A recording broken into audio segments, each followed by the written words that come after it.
விவசாயிகளின் நெடுங்கால கனவான அத்திக்கடவு அவிநாசி திட்டத்தை நிறைவேற்றிய அதிமுக பொதுச் செயலாளர் எடப்பாடி கே பழனிசாமிக்கு விவசாயிகள் கூட்டுக்குழுவின் சார்பில் கோவை மாவட்டம் அன்னூரில் நன்றி பாராட்டு விழா நடைபெற்றது. அம்பலவாணன் செட்டியார் ஐயா நினைவு திடலில் கொடியேற்றத்துடன் நிகழ்ச்சி தொடங்கியது.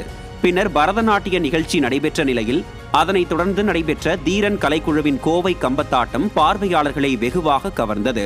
பின்னர் திருப்பூர் மற்றும் கோவையின் பவளக்கொடி கும்மி அறக்கட்டளை குழு சார்பில் கும்மி ஆட்டம் நடைபெற்றது.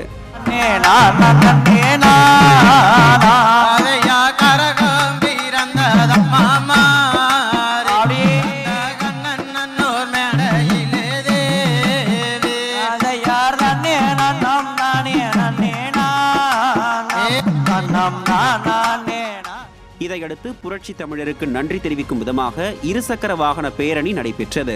இதனைத் தொடர்ந்து விழா மேடைக்கு கழக பொதுச் செயலாளரும் சட்டமன்ற எதிர்க்கட்சி தலைவருமான எடப்பாடி கே பழனிசாமி விவசாயிகளுக்கு பெருமை சேர்க்கும் வகையில் மாட்டு வண்டியில் வருகை புரிந்த அவருக்கு உற்சாக வரவேற்பளிக்கப்பட்டது.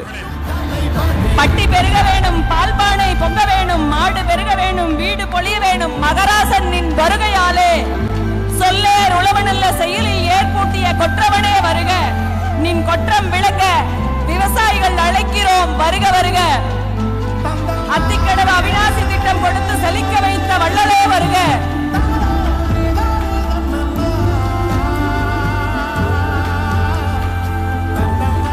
மேலும் அத்திக்கடவு அவிநாசி திட்ட நாயகனுக்கு பொன்னாடை அணிவித்து நினைவு பரிசை வழங்கிய விவசாயிகள் தங்கள் விளைநிலங்களில் விளைந்த நெல், இளநீர், காய்கறிகள் மற்றும் பழங்கள் நிறைந்த கூடைகளை சீர்வரிசையாக வழங்கி மகிழ்ந்தனர். பொங்கு செழித்தால் எங்கும் செழிக்கும் என்பது முதுமொழி.